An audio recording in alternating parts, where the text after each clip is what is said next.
Hey, salut tout le monde, ici Z, et je suis toujours avec... Vastot, salut les amis. Alors, comme d'habitude, je fais un tournoi tous les derniers 5 minutes du mois, et cette fois-ci, ça n'y a pas manqué.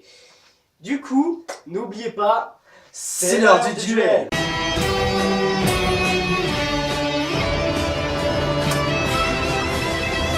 Yu-Gi-Oh! Donc, du coup, alors, cette fois-ci, pas de l'eau, rien du tout, comme d'hab, on vous passe les détails. Donc, on vous passe encore une fois les détails. Ouais. Et on passe directos À à la la première rubrique, qui est donc... Boku no Tan. Du coup, cette fois-ci, j'ai utilisé le deck Cybers ABC, renommé ABC Link. Un nouveau truc assez pété, on va pas se le cacher.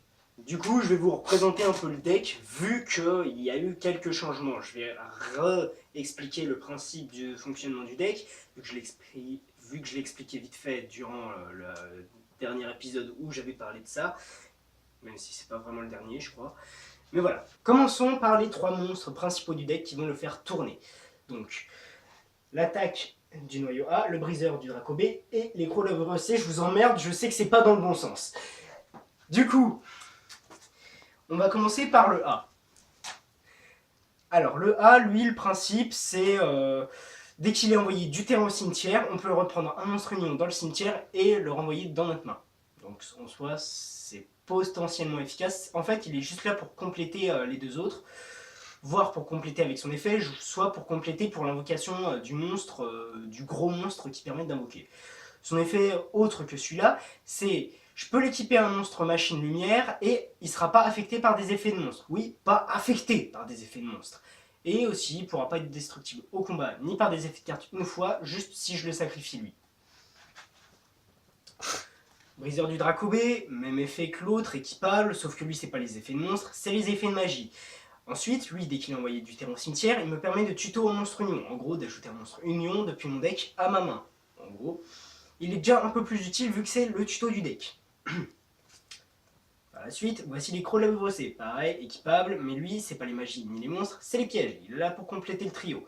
Et lui, dès qu'il est envoyé du terrain au cimetière, je peux invoquer spécialement un monstre union depuis ma main sur le terrain. Généralement, pour faire marcher le combo, vous allez prendre ces deux-là grâce à la carte terrain dont je vous parlerai tout à l'heure. Vous allez prendre ces deux-là grâce à la carte terrain dont je vous parlerai tout à l'heure. Oui, je sais, j'ai la main complètement pétée. Et grâce à ces deux-là, vous pourrez prendre lui et l'invoquer spécialement et ainsi compléter le trio pour invoquer le Big Monster. Parfait.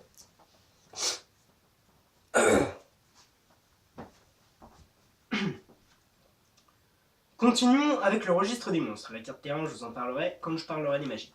Pour l'instant, on va parler de ces deux monstres qui seront là en gros pour compléter un petit peu le principe des ABC en permettant d'invoquer un monstre en plus. Parce que lui, quand il est invoqué, je peux invoquer un monstre machine de max niveau 4 depuis ma main en plus. Enfin, en gros, invoquer un monstre machine niveau 4 spécialement, quoi, s'il est invoqué normalement. Ou spécialement d'ailleurs. En gros, je peux invoquer lui, qui va me permettre d'invoquer lui, et j'invoque encore un ABC. Généralement, vous le mettez en 2 fois dans ce deck. Pour les ABC, c'est en 3 fois. Obligatoire, bien sûr, les cartes principales des decks, on les met en 3 fois. Et, accessoirement, quand ils sont détruits et envoyés au cimetière, je dis bien détruits, c'est pas quand ils sont envoyés du terrain au cimetière comme les 3 autres, c'est détruit et envoyé au cimetière, ils permettent d'aller chercher un monstre machine de max niveau 4 dans votre deck et de l'invoquer spécialement sur le terrain. C'est ça. En gros, ils sont pratiques pour de la X64 ou de la Link 2. Maintenant, parlons de 2 autres monstres qui vont faire vachement tourner le deck. A commencer par le soldat galactique dont j'ai déjà parlé plusieurs fois, qui bien sûr, on défausse un monstre lumière, on l'invoque spécialement. S'il est invoqué spécialement, on va chercher un autre monstre galactique dans le deck, généralement on va chercher le même. Ensuite, on refait l'effet, on redéfausse un monstre lumière, on l'invoque spécialement, ce qui permettra d'invoquer un grand monstre dont je vous parlerai encore tout à l'heure pendant le moment des monstres extra. Tu t'es gouré de cartes, connard! Mais bien sûr, mon partenaire va me dire que je me suis gouré de cartes. Eh ben non, moi je vais me faire très fort. Excusez-moi pour ce pétage de plomb intensif. En gros, ce que j'ai essayé d'exprimer dans ce pétage de câble, c'est le fait que mon partenaire ne m'ait pas informé que je me suis gouré de cartes au moment de la présentation du Gofu et du Soldat Galactique. En gros, Là, en ce moment, je suis en train de vous présenter Gofu, mais je vous montre la carte du soldat galactique. Et bah, c'est simple, vous aurez qu'à inverser à chaque fois les artworks des cartes que... Enfin, pas tout le temps, c'est juste le soldat galactique et Gofu. Vous aurez juste à inverser les artworks, voilà quoi, c'est... Désolé de la méprise. Sur ce, bonne vidéo.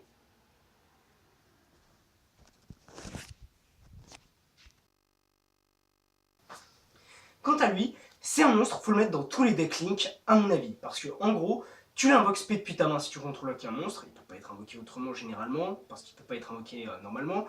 Et si tu veux l'invoquer spécialement depuis le cimetière, il faut d'abord qu'il ait été invoqué spécialement depuis la main. Mais du coup, tu l'invoques spécialement quand tu contrôles aucun monstre et il te permet d'invoquer 2 autres jetons. Ce qui te fait 3 monstres pour les matériels Link. Bien sûr, tu peux pas faire le Decode Talker avec, vu que le Decode Talker c'est 3 monstres et effets et les jetons sont comptés comme des monstres normaux vu qu'ils n'ont pas d'effet. Du coup, ça te permettra d'invoquer un autre monstre pour faire marcher le combo. Donc je vous parlerai encore une fois durant le moment de l'extra. Maintenant, passons au moment des cartes magie et pièges bien sûr. Commencez par la terraformation, qui vous permettra de tuto la carte terrain, qui est essentielle à ce deck. Voici la carte terrain. Cette carte terrain, dès que vous l'activez, vous allez prendre un monstre union de type machine lumière ou un monstre machine lumière depuis votre deck et l'ajouter à votre main. Déjà, c'est un tuto, donc c'est très pratique. Mais en plus, si vous invoquez un monstre machine lumière ou un monstre union machine lumière sur votre terrain, vous pouvez équiper ce monstre d'un monstre union machine lumière depuis votre deck.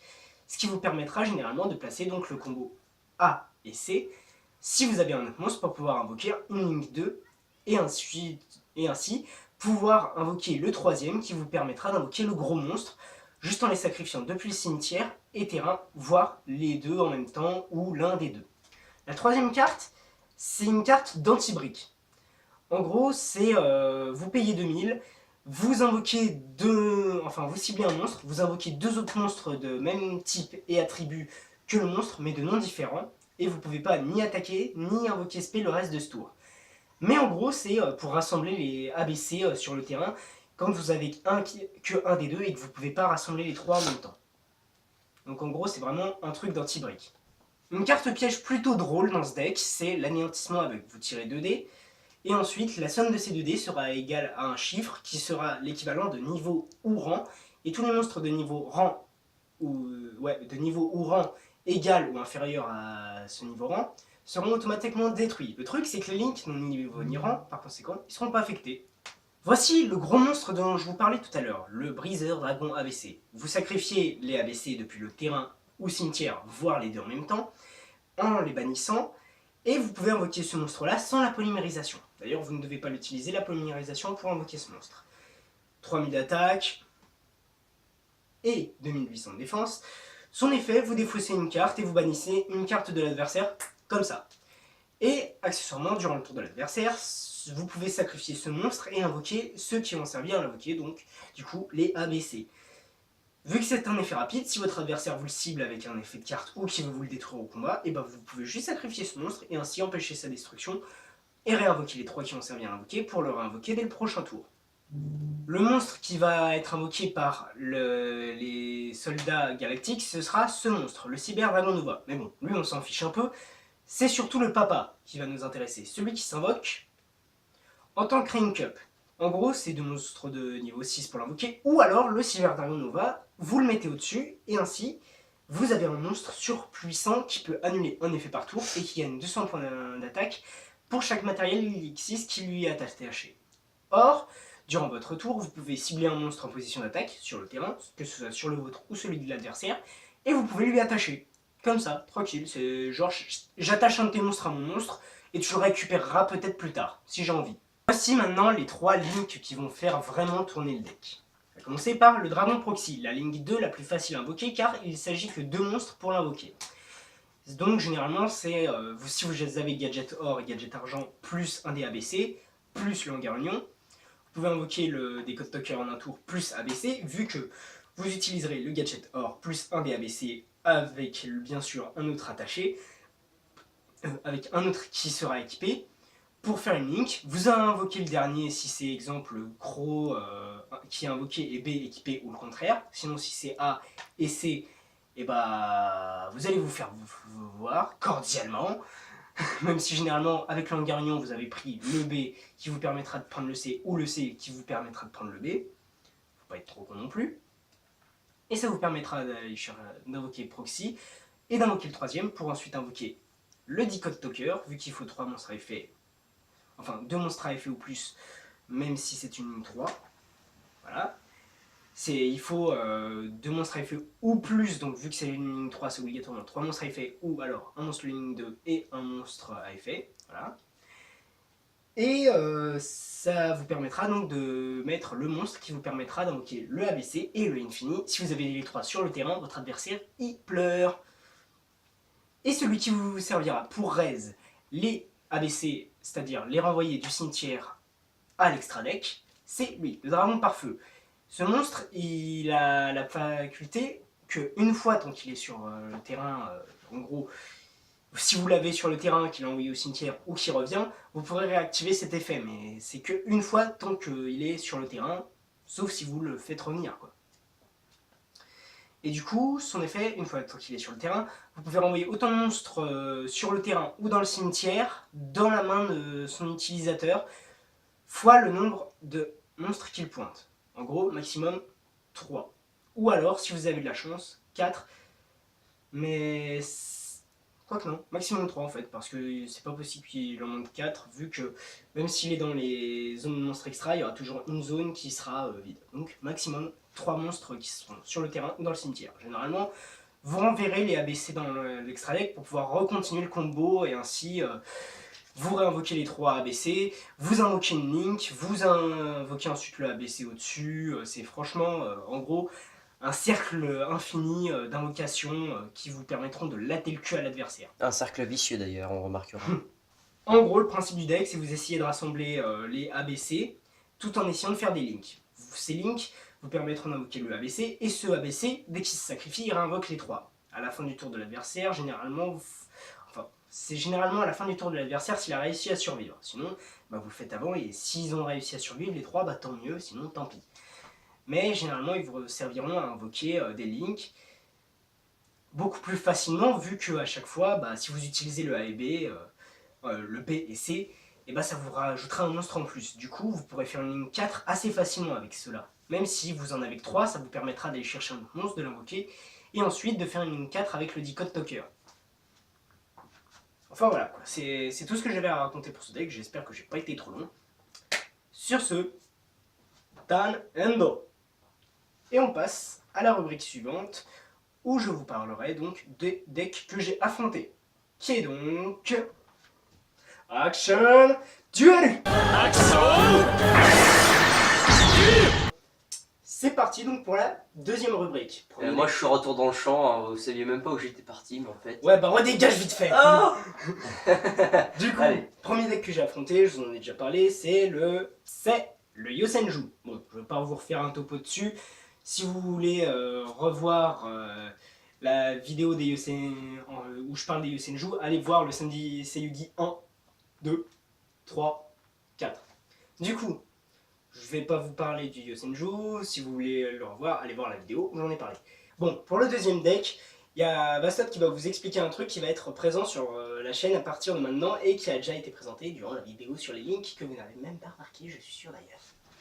Alors en fait ce qui se passe c'est que sur la chaîne il va se passer que vu que là on n'a pas les decks nécessaires, parce qu'on a beau avoir beaucoup de cartes et à nous deux on n'a pas forcément les decks forcément de tous les adversaires qu'on affronte, donc normalement ça sera organisé sur, on va sûrement montrer une image avec du montage et ce sera enregistré en vocal derrière, donc normalement vous inquiétez pas, mais du coup bah voilà, c'est tout.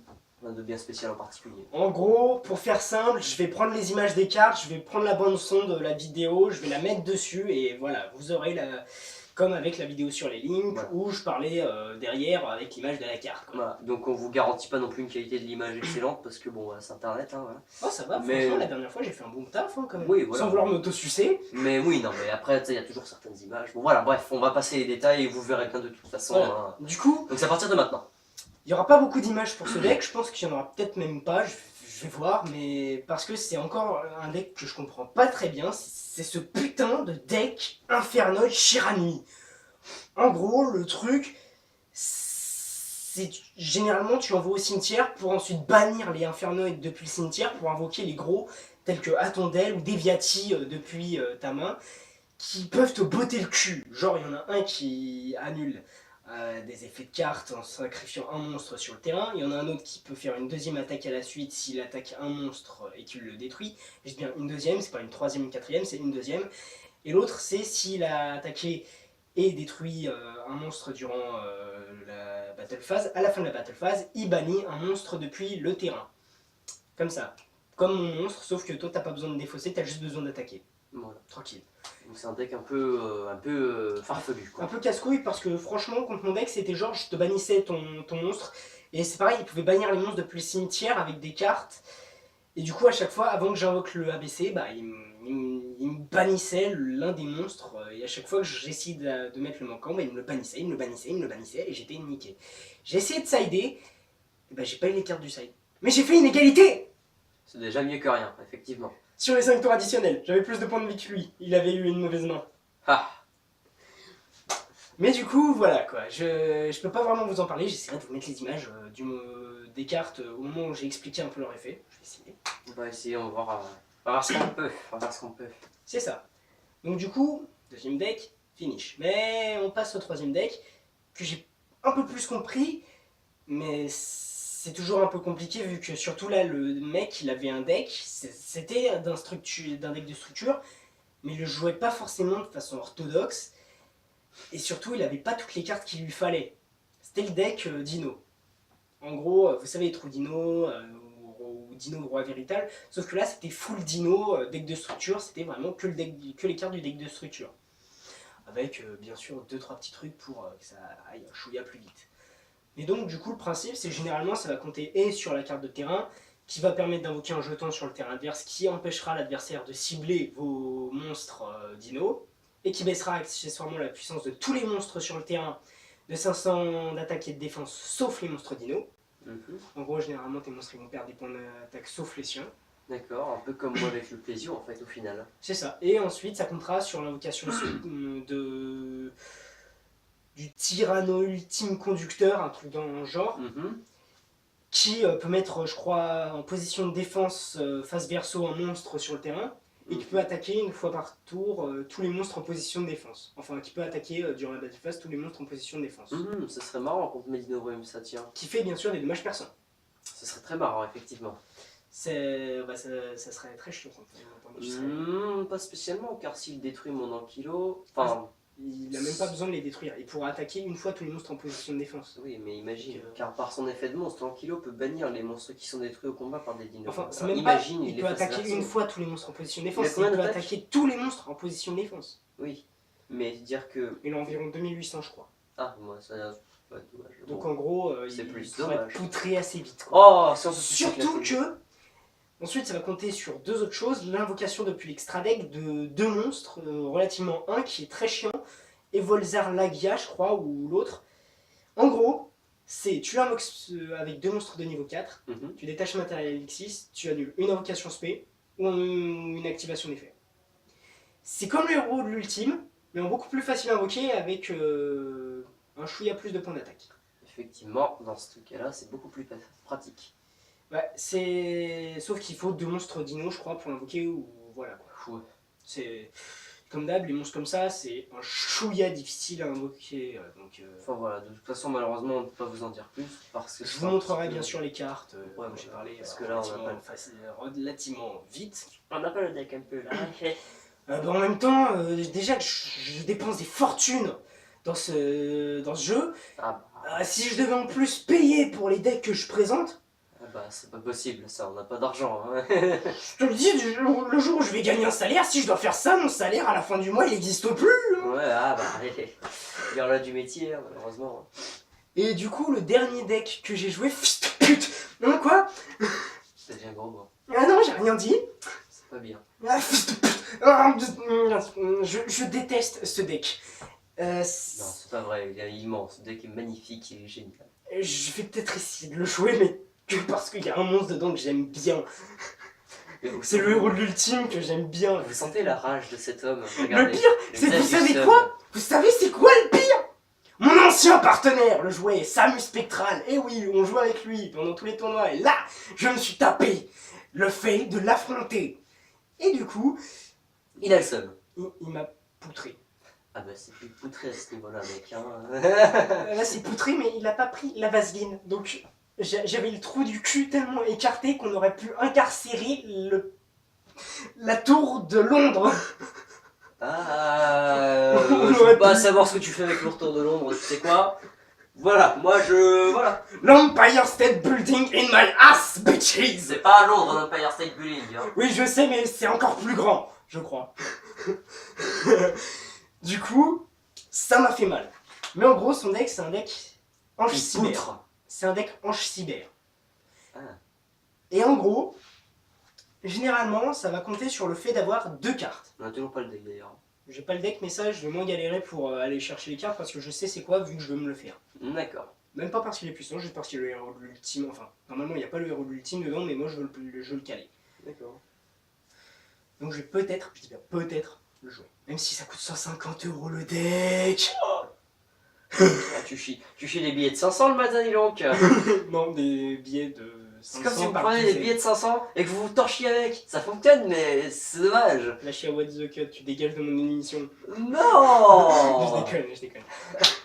On adore le plagiat, on adore les blagounettes. Ah, on adore What the Cut, c'est cool. Allez, on se replace dans la situation. Donc du coup, ce deck Cyber Ange, ça va compter généralement sur, même pas 2 cartes, sur une carte. Sur l'invocation de une carte qui va faire que, en gros, vous poutrerez l'adversaire. Une Mais seule dis-moi, carte. Jamy, comment cette carte fonctionne? Eh bien, mon cher Fred, c'est très simple.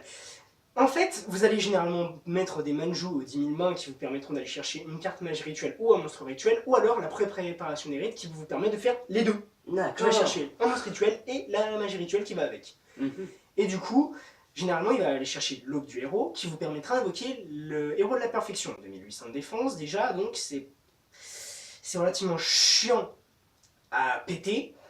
Même s'il n'a pas beaucoup d'attaque, généralement on le met en défense. Donc c'est relativement chiant à péter vu qu'il faut plus de 2800 points d'attaque. Mais si ce n'était que ça serait pas trop chiant. Mais ce serait pas drôle non plus. Parce que ce monstre, en défaussant un monstre elfe, donc en envoyant un monstre elfe depuis votre endroit au cimetière, vous pouvez annuler une activation de carte magie, carte piège ou effet de monstre.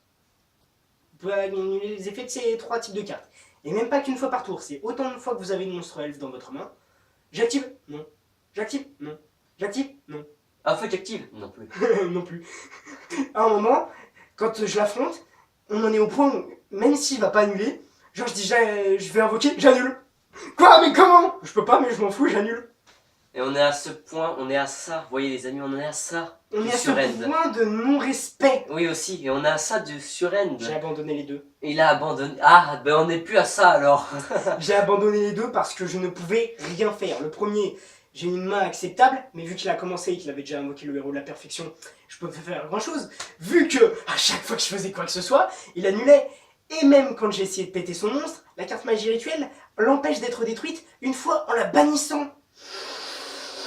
Et encore, ne te plains pas, toi, tu as encore des decks qui sont dans la méta. Moi, voyez les decks que j'ai, les decks d'Inobrum et Satel Chevalier, ces decks qui ne sont plus dans la méta. Et j'arrive quand même à survivre et à gagner quelques personnes, mais une minorité, parce que si vous saviez, j'en ai pris cher, je suis arrivé avant-dernier à ce tournoi, c'était très compliqué pour moi. Ouais bon, on dira le classement tout à l'heure, mais vous savez déjà qu'il est arrivé avant-dernier. Ouais, j'ai gagné par forfait parce que le mec il a même pas voulu me combattre.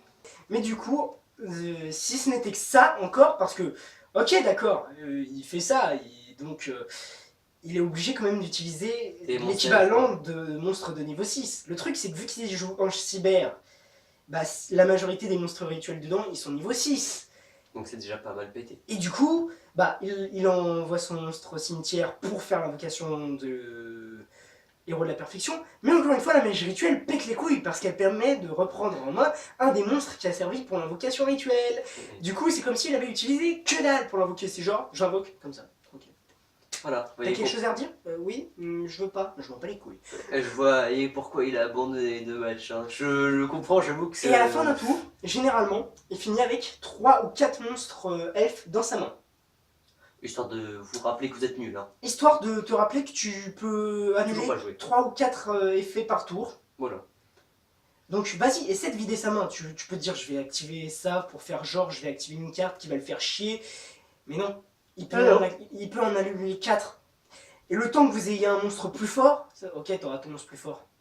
Mais lui, il aura sa magie rituelle qui sera là pour empêcher une fois la destruction de ce monstre. Et puis même si vous sortez une espèce de carte magique qui puisse les détruire, il pourra quand même vous l'annuler. Sauf si vraiment, il a vraiment... Le seul moyen de se débarrasser de ce monstre, c'est un kaiju.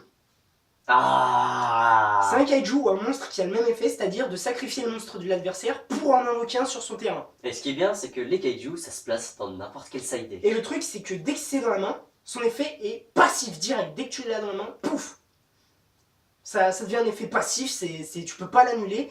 Dès que tu veux sacrifier le monstre, tu peux pas annuler le sacrifice ou l'invocation, ni l'effet. C'est genre les monstres... c'est le monstre de l'irrespect en fait. En gros, c'est t'as un monstre qui te fait chier sur ton terrain, j'utilise un kaiju. Et tu peux rien faire pour ça. Voilà. Et quand tu le fais, t'es là en mode ah oui, enfin oui. Et le pire, c'est que j'avais oublié de sider mes kaiju. J'avais pas pensé. J'avais mis le parfum anti-magie qui peut être très pratique contre son deck, car il empêche les cartes magie d'être activées sans être posées.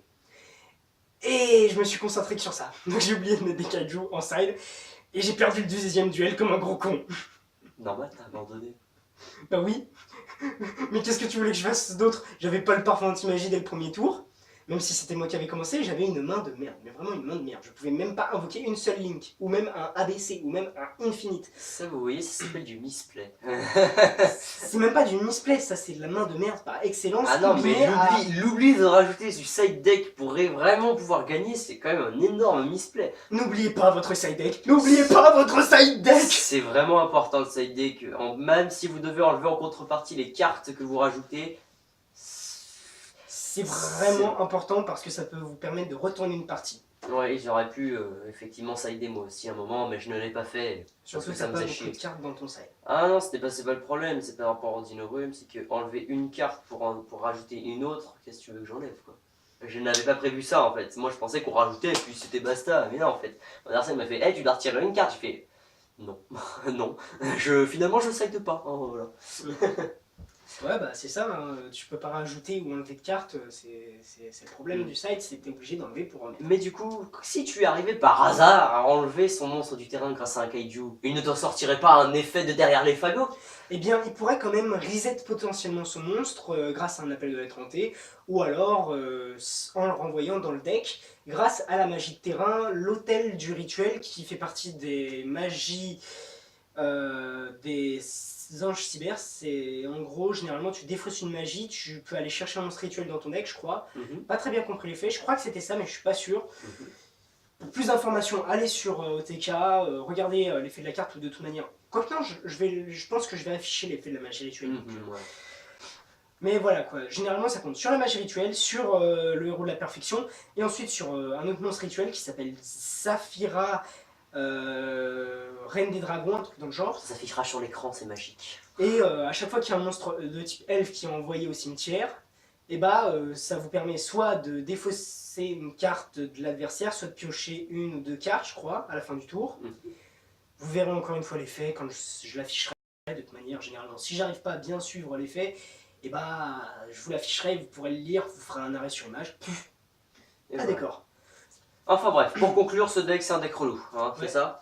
Et à mon avis, il fera partie de ceux qui domineront la méta dans pas longtemps. Je sens la prochaine banlist assez sévère, je pense, pour ce genre de deck. Peut-être, on verra. On verra bien. Sûrement pour l'héros de la perfection, peut-être limité, mais ça le fera clairement pas chier, car vu qu'il a déjà une fois dans son deck, vu qu'il l'a pas eu en plus. C'est une carte assez rare, je pense, non?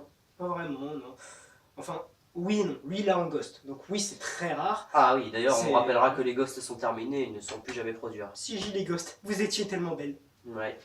Donc maintenant, si vous avez des ghosts, ça vaut très très cher. Ça vaut pas très cher, mais c'est déjà ça quand même quasi des légendes. C'est comme les holographiques rares. C'est ça. Voilà. Et les misprint aussi, certaines misprint, ça vaut. Oui, mais les misprint, c'est toujours d'actualité. Ouais. En même temps, c'est du misprint, quoi. Voilà. Bon, on va passer à la suite. Ouais. Donc, on passe à la troisième rubrique, la rubrique bonus. La stand-by phase. C'est parti. Donc, pour cette stand-by phase, je vais vous annoncer un truc assez spécial. C'est des résultats, non? Non, les résultats c'est après la stand-by phase. À la fin, du moins. Le truc assez spécial que je vais vous annoncer, c'est un épisode spécial du samedi c'est Yugi, ou plutôt une sorte de hors-série. Car... Mais qui rentrera dans le samedi Séville vu que par pur hasard, ça passe un samedi. Et que c'est un tournoi encore, mais pas n'importe lequel, car Oh non. Vastot et moi allons participer au World Championship Qualifier. En gros, 2017. ou 2018 plutôt, vu qu'on est Ouais, fin mais- 2007, ça sera plutôt dans les 2018. Il y avait marqué 2018, mais bon, voilà. Donc, on va participer au championnat du monde. On ne sait Ouais. pas si on va réussir à se qualifier, mais en gros, on va vous expliquer comment ça va se passer. Si par miracle, on arrive à se qualifier, ou l'un de nous doit arriver à se qualifier, C'est-à-dire arriver dans les 10 premiers sur tous ceux qui participent. la dernière fois, c'est assez c'était une compliqué. quarantaine. J'ai déjà participé l'année dernière, mais je ne faisais pas encore l'émission, donc je n'ai pas pu vous le faire. Mais du coup, bah, on va essayer déjà de se qualifier. Si on n'arrive pas, bah, on vous expliquera juste ce qui s'est passé pendant les qualifications, les decks qu'on a affrontés, et ainsi de suite. Et si on arrive miraculeusement à se qualifier, ou du moins l'un ou deux, et bah, on continuera, ainsi de suite, jusqu'à ce qu'on se fasse éliminer. Même si, à mon avis, ça va arriver Ça assez va vite. arriver assez vite direct dans les championnats. Mais quand vous voyez, par exemple, par rapport à notre samedi Yugi qu'on a fait justement hier, à l'heure où on tourne cette vidéo, déjà il y a pas mal de gens qui ont un bon niveau et sur laquelle moi et Z on se fait exploser. Non, moi ça va, je me suis pas trop fait exploser. Non, Clairement, enfin- j'ai bien joué. Oui, mais t'as quand même toujours quelqu'un qui te fait bien plus chier qu'autre J'ai chose. bien galéré. Et Moi un en autre qui plus, me poutre. alors moi en plus avec mes decks qui ne sont ni dans la méta ni adaptés pour la nouvelle, je vous explique même pas comment ça va être compliqué en plus. Donc Surtout j'imagine. qu'il a pas vraiment les revenus comme moi pour s'acheter. Voilà. C'est ça en plus. Mais le pire, c'est que là, ça va être les qualifiers pour les championnats. Donc je vous n'imaginez même pas le niveau que ça peut avoir. Hein. Ça peut être un niveau très haut comme ça peut être un niveau médiocre. Hein. Mais bon, je pense qu'on va croiser tout type de personnes. Et donc il faut être dans les 10 premiers. On ne sait pas combien il y a de personnes qui jouent encore. Donc je pense facile plus de 50 déjà au moins. Déjà La plus de dernière fois 30. c'était 40, donc je pense que ça sera environ dans les environs de 40. 40 personnes. Ouais. En tout. Bon, bah, on verra bien. J'ai fini dans la moitié la dernière fois, donc en gros 20e environ. Donc ça va, donc c'est franchement pas mal. Maintenant, pour arriver à se qualifier dans les 10 premiers, en plus, ce qui est bien, c'est que si on arrive à se qualifier dans les 10 premiers, on gagne un petit tapis de jeu en tissu, c'est gratuit. Voilà. Ouais, généralement en plus C'est des chez Ultra boosters, des tournois. Ouais, voilà. Donc c'est-à-dire que ça se passe à Ultra Jeux à Paris, je sais plus c'est quoi l'adresse, mais voilà. Du moins pour les qualifications à Pour les Paris, qualifiés, pour les voilà. autres qualifications, allez sur Yu-Gi-Oh! Trading Card Game dans événement World Championship tournoi World Championship Qualifier. Vous allez sur France et vous voyez les différents endroits où c'est. Et C'est-à-dire ensuite, qu'il n'y a pas d'ailleurs beaucoup de magasins participants, dans ce que j'ai vu. Ouais. Nous, on a de la chance que Ultra Jeux soit un magasin participant à Paris, donc en même temps c'est Ultra Jeux, donc ça ne m'étonne pas. Par contre, autre part, il va falloir vous déplacer. Hein. Je pense que le meilleur moyen, ce sera quand même de venir à Paris. Donc voilà, et donc ça se passe samedi prochain, c'est ça, C'est ça, donc dans une semaine, un peu moins, au moment où on tourne cette vidéo. du coup, ça veut dire que la semaine prochaine, pendant que je participerai au tournoi, l'épisode sera sorti. Et le samedi d'après, si Vastot a pu venir, eh bien, on tournera le dimanche l'épisode spécial qu'on sortira donc le samedi d'après. Et ouais. Sinon, bah, ce sera un chouïa plus tard, quoi. Voilà. Donc si jamais vous êtes l'occasion de passer dans le coin et que vous nous regardez depuis un moment, samedi prochain, bah, vous pourriez peut-être par hasard nous rencontrer. Une Comme- petite rencontre abonnée, comme C'est ça. ça, c'est comme ce qui s'est passé pour moi il y a pas longtemps. D'ailleurs, coucou au mec que j'ai croisé, j'ai oublié son prénom, mais je crois qu'il me l'a jamais dit en fait. D'ailleurs, si tu regardes encore la vidéo, je te souhaite le bonjour. Oui, on vous passe tous le bonjour. Donc, si jamais vous avez l'occasion de passer, n'hésitez pas à nous venir la semaine prochaine, donc samedi 7 octobre, c'est ça. C'est ça, à C'est partir de 10h, le tournoi commencera. Et je parle pas à l'Oyoda. Commencera le tournoi. Oui, parce que sinon ça serait un peu compliqué. Donc voilà, n'hésitez pas à venir, hein. De toute façon c'est 10 € de participation. Et franchement, on va s'éclater. Ouais, c'est Ouais, un on petit espère, et on espère gagner parce que ce serait con qu'on reparte les mains vides. Et bon, tant pis, hein, de toute façon, top. moi je sais. On Moi je. partira au moins avec des boosters, ça c'est C'est sûr. sûr, oui, ça déjà c'est sûr. Bon, après c'est des boosters de merde. Mais Non, c'est des ça boosters de tournoi. Spécialement prévus à cette occasion. Ouais, on verra bien qu'est-ce qu'on aura, mais voilà. Donc, bah, je pense qu'on a tout dit au niveau de ça. Voilà. Par rapport à ça. Donc le samedi 7 octobre à partir de 10h. Donc si jamais ça vous chante de participer, ramenez-vous avec 10 € et puis vous participerez au tournoi, vous ferez l'inscription sur place. Ou alors essayer d'appeler le magasin ou envoyer un mail sur leur site. Voilà. Et ça vous permettra de vous inscrire s'il reste encore des places. Oui, parce que je pense que là, voilà, c'est voilà. Limite. Parce que je pense que moi, quand je me suis inscrit, je pense que ça devait être assez encore un peu limite. Donc je ne sais pas s'il y a encore des places, mais franchement, appelez plutôt que d'envoyer un email. Ce sera plus rapide. Ils vont prendre normalement votre nom de famille, votre numéro de téléphone, il me semble que c'est ça. Bon, enfin, ils verront tout ça. Ils verront tout ça normalement, il n'y a pas de souci. Bon, voilà, sur ça... on va dire donc le classement. Le classement. Donc Anthony a fini 15e sur 16e. Et moi, j'ai fini 2e. Ouais. Ah il n'y a pas de... Il n'y a pas... Enculé. De toute façon, c'est pas grave, on n'est pas là pour gagner, on est là pour participer, s'éclater, sauf quand il y a des boosters, parce que là on est là pour gagner, hein. Sauf si c'est des mauvais boosters. Mais bref, on est là pour s'amuser, on s'est bien éclaté à se faire poutrer, oui, on s'est bien éclaté à se faire poutrer, surtout lui. Hein. Non, moi ça va, j'ai bien gagné, je me suis juste fait poutrer sévère une fois, ça a bien fait mal. Il a juste tué un fion comme ça à la fin, mais ça faut pas le dire. Enfin voilà, je pense qu'on peut s'arrêter là, on n'a plus rien à dire de spécial. Du coup, n'oubliez pas, si la vidéo vous a plu, un petit pouce en l'air, ou un petit pouce rouge si elle vous a déplu, c'est la vie. Voilà, n'hésitez pas à dire dans les commentaires ce qui vous a déplu. Ou à laisser une petite suggestion de vidéo si vous avez envie, ou si on a raté un truc, histoire de, ou pour poser tout simplement des questions en rapport à Yu-Gi-Oh! Ou en rapport à la chaîne, à vous abonner si ce n'est déjà fait, à partager la vidéo sur vos réseaux sociaux et à parler de nous à tous vos contacts. N'hésitez pas aussi à aller sur la chaîne de Vastot, qui changera bientôt son chaîne, mais bon... Je vais essayer de faire quelque chose de propre, notamment au niveau du logo, de la bannière, du nom, et bientôt peut-être un nouvel ordinateur. Mais bon, c'est comme d'hab, c'est comme avec moi, faut mettre l'ancien nom de la chaîne pour réussir à nous trouver. C'est ça, de toute façon je pense que ça va changer. Hein. Mais j'ai déjà testé le streaming sur YouTube et ça s'annonce bien. Du coup, voilà. N'hésitez pas, si vous avez envie de faire un petit tour sur sa chaîne, c'est une chaîne gaming. Pour une fois, il essaiera de mettre le lien dans la description. Pour une fois. Parce qu'il l'a jamais mis. Je suis nul en ordinateur, d'accord. Mais c'est pas compliqué de copier un URL. Ah mais mon ordinateur, je l'ai eu il y a même pas un an. C'est pas compliqué. Tu vas sur YouTube et tu regardes des tutoriels, comme tout le monde. Oui, bah voilà quoi. N'hésitez pas à lui mettre des liens sur des tutoriels dans la description, dans les commentaires. Enculé. Oui, faut bien que les gens t'apprennent des choses aussi. Sur ce, c'était Zexal, expert duel pour vous servir. Et Vastot. Tchuss. On dit à la prochaine.